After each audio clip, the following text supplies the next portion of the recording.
Bismillahirrahmanirrahim. Assalamualaikum warahmatullahi wabarakatuh. Waalaikumsalam. Kembali lagi di acara podcast ini. Dengan kesempatan kali ini kita akan membahas beberapa cukup banyak hal. Kita mendatangkan narasumber yaitu Ustadz Agil Firmansyah. Selamat siang Ustadz. Selamat siang. Ya. Hal yang pertama kita akan bahas soal tentang susu di Boyolali. Kemarin sempat viral kan, ada obat mandi dibuang-buang. Nah kemarin misal di media sosial itu ada beberapa peternak susu sapi perah di Boyolali ini,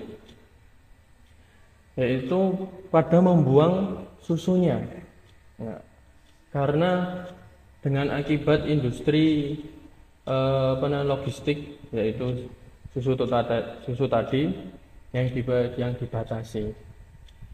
Terus dengan pemerintah malah mengimpor. Bagaimana tanggapannya, Ustaz? Iya. Yang pertama kebetulan saya asli Boyolali.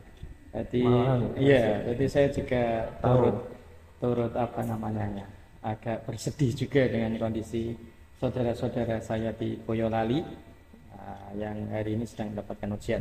Tapi ala kulli hal, mungkin kalau kita mau sedikit lebih melihat lebih dalam lagi, itu ada beberapa faktor mungkin ya. Kalau kita ini ya faktor eksternal dan faktor internal, faktor dari luar para peternak susu sapinya, maupun faktor dari internal dari mereka sendiri, para peternak susu sapinya. Ini, banyak sekali faktornya yang kemudian menyebabkan hari ini terjadi susu sapi melimpah, tapi sedangkan produksi atau yang kebutuhan industri tidak sebanyak produksi susu mentahnya. Nah ini kalau kita melihat dari eksternalnya dulu, itu sebenarnya kan para pelaku industri besar ini mungkin ya memang hak mereka sih, memang kalau kita melihat hak mereka untuk membuat keputusan mau ambil dari susu sapi lokal atau mau ambil dari susu sapi import, itu memang haknya mereka, karena mereka juga rata-rata industrinya swasta memang. Nah, kalau melihatnya dari sisi itu saja, mereka kabarnya kan 80% itu mereka ambil dari susu sapi import, yang 20% baru dari susu sapi lokal, peternak lokal. Karena memang namanya pebisnis ya, industri bisnis itu kan mereka inginnya modalnya kecil, terus ininya banyak, gede, untungnya besar, inginnya seperti itu. Maka terjadilah yang demikian, karena memang impor lebih murah. Nah, kemudian selain itu sebenarnya bisa diatasi yang demikian itu. Kita ada pemerintah seharusnya yang di situ ambil peran, kemudian membuat semacam kebijakan atau peraturan bahwa setiap industri besar itu di suatu tempat mereka harus memanfaatkan produk-produk atau bahan-bahan mentah dari lokal, itu mungkin bisa diatur, ya. Kenapa nggak bisa? Nah, itu kan pertanyaannya, ya. Kenapa kok nggak diatur demikian? Padahal mudah-mudah saja harusnya diatur. Ya ada pembatasan lah, impor boleh-boleh saja, tapi dibatasi, kan lebih diutamakan yang lokal harusnya seperti itu, karena pemerintah kan ya harusnya berpihak kepada masyarakat lokal harusnya. Terus kemudian kalau memang sudah kadung terjadi, maka pemerintah ya harus segera mencari solusi harusnya. Sudah kadung terjadi, banyak petani atau peternak susu sapi itu yang hari ini produk susu mentah mereka ini ya sampai sisa dibuang-buang ya. Sudah disedekahkan, itu sudah disedekahkan sudah diambil oleh industri kecil juga sudah. Tapi kan masih banyak sisanya. Iya, masih banyak, karena hampir satu lereng merbabu itu kan semuanya peternak sapi, susu sapi. Jadi saking banyaknya, dan ini harus segera mencari solusi pemerintah. Kemarin saya sempat iseng-iseng mention Bapak Presiden, Pak Prabowo itu. Iya. Saya mention, saya tandai lah, saya colek itu untuk saya usulkan Bapak Presiden ini bagaimana kalau dibeli oleh pemerintah, dijadikan apa namanya pendamping makan siang gratis ini. Iya. Ya, Itu kan menjadi anu kan. nah, apa, itu kan bisa jadi solusi program, kan, salah satu solusi kan. Solusi. Ya bisa, harusnya itu juga bisa. Karena setahu saya juga kenal beberapa orang itu ada yang dia mendapatkan order atau tender ya, untuk menyiapkan makan siang gratis. Ini sudah mulai tender-tender itu. Tinggal nanti pemerintah kan ngarahkan untuk susu sapi ambil di sini, wajib ambil di situ agar produknya masyarakat terserap gitu ya, tidak terbuang sia-sia dan juga tidak mengalami kerugian yang besar. Ya, itu harusnya seperti itu. Kemudian dari faktor internal juga harus berbenah, artinya ya harus mulai mengevaluasi diri dan juga harus meningkatkan ini kalau saya meningkatkan apa namanya keterampilan, meningkatkan skill lah para petani atau peternak susu sapi ini. Mungkin mereka bisa selain peternak sapi ya bisa juga kemudian belajar bagaimana cara mengolah susu sapi yang sisa yang tidak apa namanya tersalurkan. Nah, itu nanti harus diapakan, tidak mubazir ya. Nah, biar tidak mubazir itu harus diapakan, ataukah dijadikan apa namanya keju dijadikan tempat wisata kan juga bisa dan lain-lain. Ini saya kira teman-teman para ini apa namanya perkumpulan para peternak atau petani susu sapi ini saya yakin sudah ada yang berpikir ke arah sana. Cuman memang butuh proses. Tapi intinya yang hari ini dibutuhkan kan solusi cepat dari pemerintah. Nah, solusi cepatnya dulu, baru setelah itu kita pikirkan solusi jangka panjang. Ya, tapi yang penting solusi cepat ada, solusi jangka panjang sambil kita pikirkan. Itu. Terus kemudian kalau apa namanya mungkin ada isu-isu yang lain terkait dengan apa namanya produksi susu yang tidak terserap ini, mungkin gara-gara pajaknya terlalu tinggi itu ya kita belum tahu juga bagaimana kronologinya, kenapa bisa sampai demikian para apa namanya pengusaha susu itu yang akan ada beritanya juga orang Boyolali dimintai pajak sampai 2 miliar rupiah 2 miliar rupiah kemudian dinego, pajak kok bisa dinego ya. Ini kan juga pemerintah harus cari tahu ini kok bisa seperti ya, kok bisa seperti ini pemerintah harus cari tahu ya, pajak yang sudah ditetapkan 2 miliar kok bisa nego segini dan seterusnya. Nah, itu berarti ada sesuatu yang tidak baik di situ ya, entah dari pihak perpajakannya atau mana. Nah, ini harus dievaluasi dan kemungkinan menyebabkan pengusaha tersebut yang biasanya juga menyerap banyak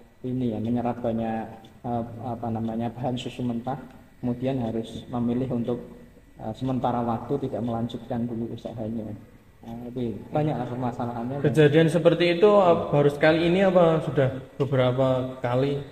Kalau yang apa namanya tidak terserap ini ya, susu sapi yang tidak terserap ini akhir-akhir ini memang baru ini yang yang memang apa namanya sangat mencolok gitu ya, sangat mencolok. Cuman saya yakin juga sebenarnya itu pasti ada setiap panen itu ada yang tidak terserap, bahan susu mentah yang tidak terserap itu ada, cuman tidak sebesar ini kan, dan tidak rugi itu mereka.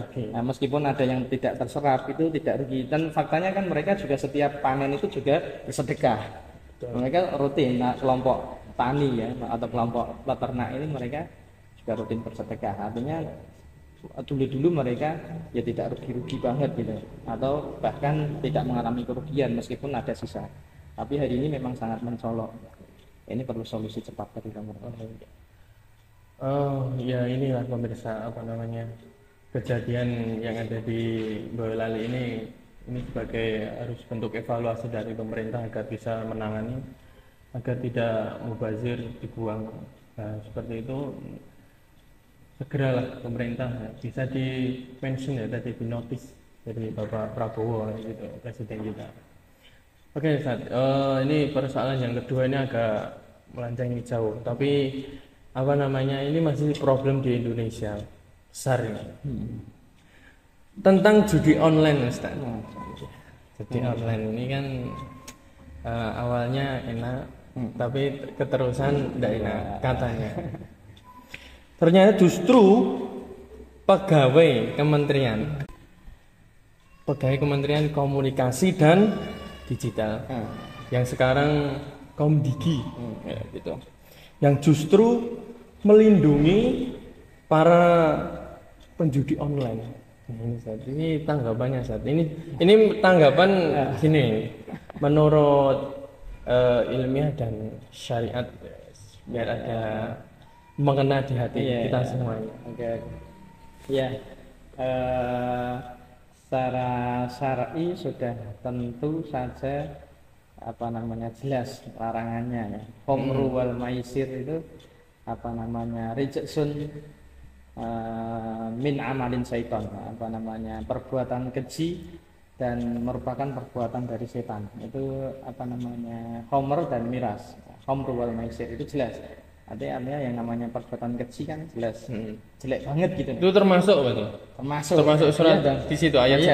Iya, dan judi online kan. Nah, judi ini ya termasuk bagian dari judi meskipun online gitu ya. Meskipun online tetap itu bagian dari judi dan itu sangat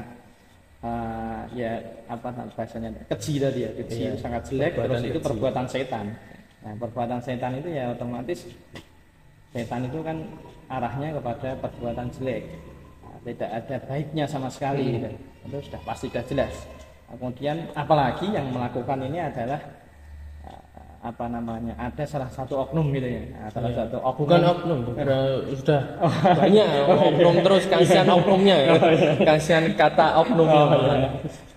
Ya ada orang yang di bagian kementerian ya. Justru malah seolah melindungi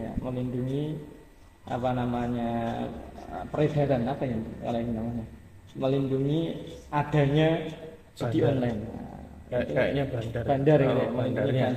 Tapi saya husnudon pada pemerintah itu sebenarnya mereka sudah melakukan pemberantasan situs-situs judi online itu sudah, saya yakin banget sudah. Cuman ya usaha itu pasti ada maksimal, ada kurang maksimal, terus ada yang sudah terdeteksi, ada yang belum terdeteksi, ada yang nampak dan ada yang disembunyikan. Mungkin seperti itu. Jadi yang nampak itu semuanya sudah, saya yakin sudah diberantas oleh pemerintah. Kemudian yang tersembunyi entah saya nggak begitu paham tentang dunia seperti itu. Mungkin ada cara menyembunyikan situs itu bagaimana supaya tidak aksesnya itu tidak kalau mau diberantas atau mau tutup situsnya itu susah, itu mungkin ada caranya, mungkin ada, apalagi orang yang megang kendali gitu ya. Harusnya programmer itu bisa ya. Nah, apalagi orang yang megang kendali kan pasti bisa menyembunyikan. Nah, itu pasti, dan saya yakin, dan kita tetap harus hargai pemerintah. Sangat menghargai pemerintah dan harus sampai hari ini harus tetap mendukung para pemerintah untuk memberantas judi online. Cuman saya khawatirnya adalah mungkin kekhawatiran saja. Mungkin ini hanya sebatas kekhawatiran. Kayak semacam dijadikan bisnis gitu yang ini. Jadi ada yang tidak menguntungkan diberantas, yang menguntungkan dijaga atau dibiarkan gitu saja. Mungkin keuntungannya kurang besar. Tapi ini hanya kekhawatiran saya saja. Ya, bukan berarti saya seudon dengan pemerintah. Ini hanya kekhawatiran saja. Makanya tetap saya mendukung pemerintah pusat untuk ini mengevaluasi mungkin di bagian Kominfo atau Kementerian Komdigi ya, dan di bagian itu untuk dievaluasi kembali dan lebih serius kembali untuk menjaga kan ini kan efeknya nanti untuk generasi-generasi berikutnya, penerus bangsa ya. Apalagi online itu kan, kalau judi online saya kira orang tua sudah nggak paham gitu. Nah, ini pelakunya mungkin ya anak muda, kemudian sampai kepada usia 30-an tahun, mungkin sampai 40 tahun, itu mungkin pelaku-pelakunya. Dan ini mereka harus diselamatkan. Karena saya yakin juga mereka itu awalnya dari terpaksa. Ini masyarakat ini ikut terjerumus ke situ itu mungkin dari terpaksa. kemudian mungkin ya merasakan enak, nyaman, terus bablasan gitu. Nah setelah itu barulah muncul dikuras oleh bahasanya kalau judi itu bandar dikuras oleh bandarnya. Karena belum pernah ada sejarah orang main judi itu menang atau kaya, itu kan belum ada sejarah kaya seterusnya gitu. Kayanya dia hanya kaya atau menang sesaat. Nah, dan yang menang itu pasti adalah bandar. Ada Ustaz, itu di film tapi film dulu Dewa Judi, God of Gamer itu itu ada, tapi itu film. Kalau aslinya nggak ada ya? Aslinya nggak ada, tetap yang menang tetap bandarnya. Mana mungkin ada yang mau jadi bandar kalau dia kalah kan? Tetap bandarnya yang menang. Maka ini harus jadi perhatian yang lebih lagi bagi pemerintah, terkhusus di Komdiki dan mudah-mudahan nanti kita terus dukung mereka agar berani memberantas semua hal yang berbahaya. Nah, Ustaz, ini masih persoalan judi online. Kemarin ada berita beberapa yang lalu itu TikTokers. Dia itu sedang live cari uang. Di situ cari uang. Terus di situ tulisannya itu ada salah satu situs judi online yang menyawer, kan di TikTok itu kan ada sawer-saweran gitu, kasih uang gitu ya. Kasih uang. Dia dari keluarga yang kurang mampu pakai live TikTok biar untuk tambah-tambah, tapi yang nyawer itu adalah situs judi. Nah, dia ditangkap Ustaz. Ditangkap. Namanya siapa sih? Itu. Terus yang kedua itu malah ada artis yang mempromosikan judi-judi online ini. Banyak yang mention banyak. Nah di situ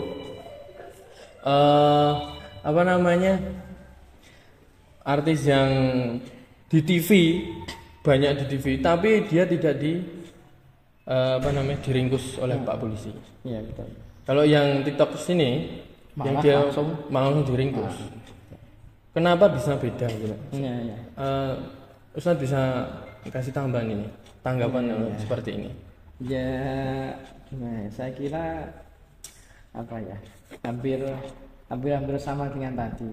Ini khawatiran saja, bukan suudzon tapi khawatiran saja bahwa kayak semacam jadi bisnis ya.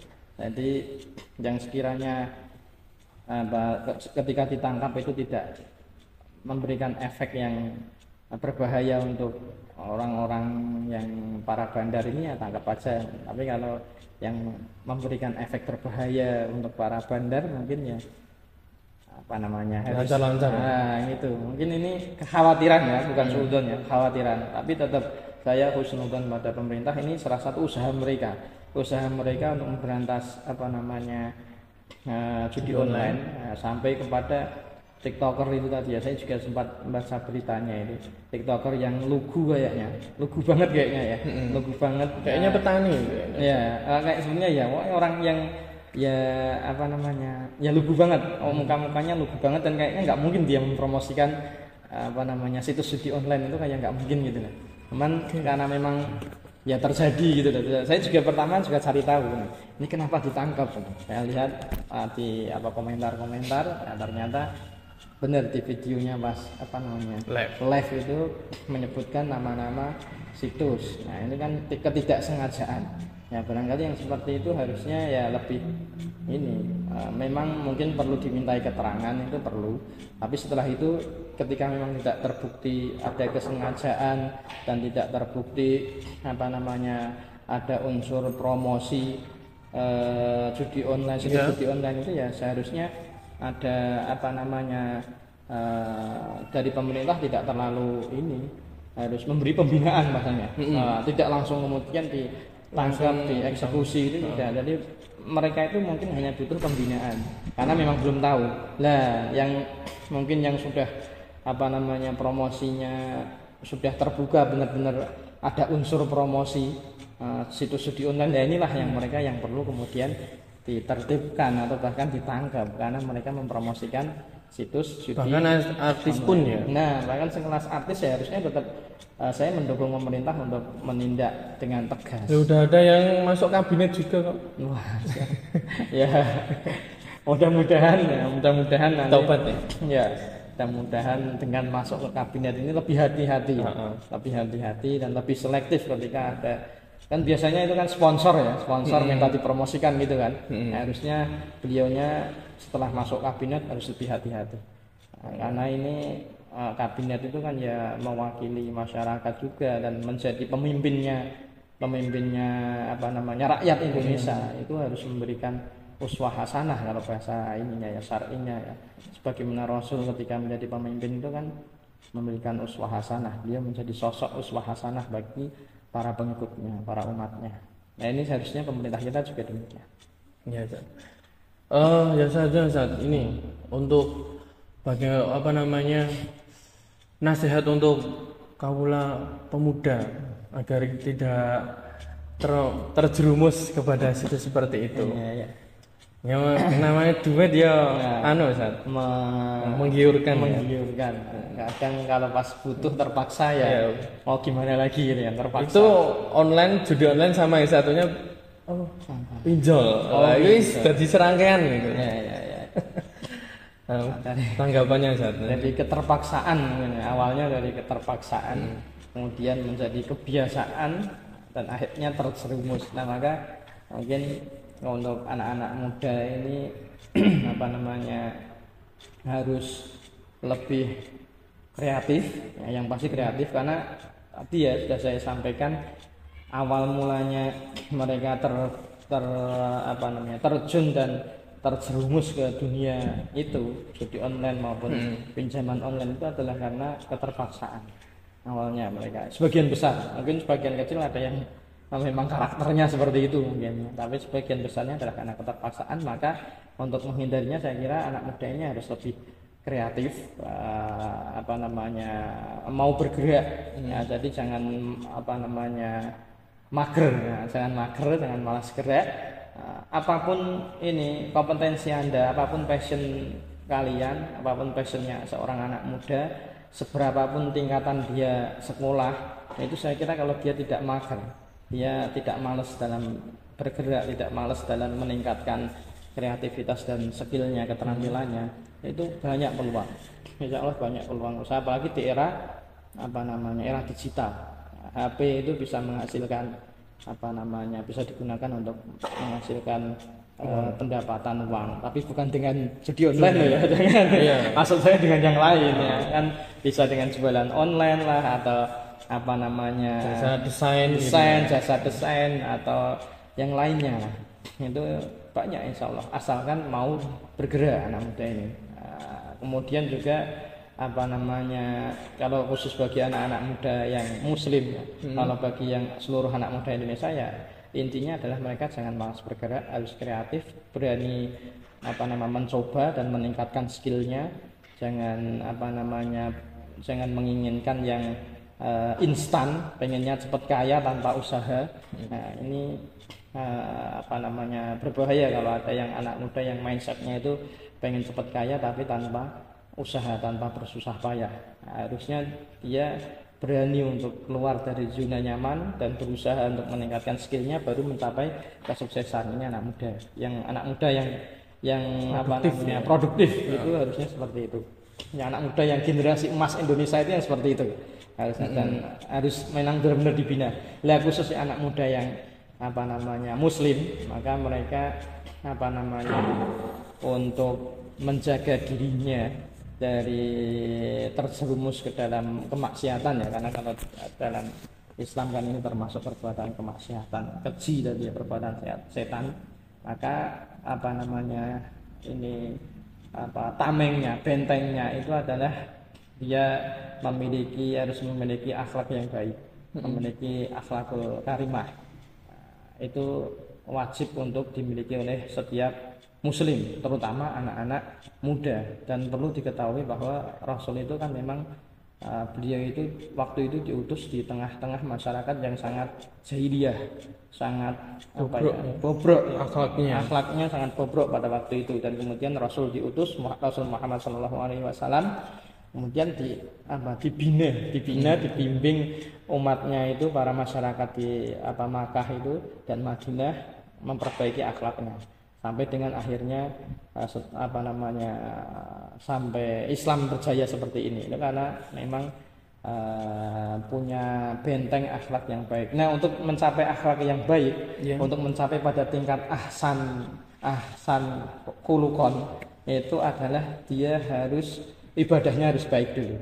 Jadi kalau orang mengatakan akhlaknya orang itu sudah baik, tapi dia nggak pernah sholat, ya nggak ada seperti itu. Nggak ada ya. Nggak ada. Orang akhlaknya baik itu ibadahnya harus baik dulu. Karena akhlak itu bisa muncul dari ibadah yang baik. Ya, kalau ibadahnya sudah baik, baru dia akan memiliki akhlak yang baik.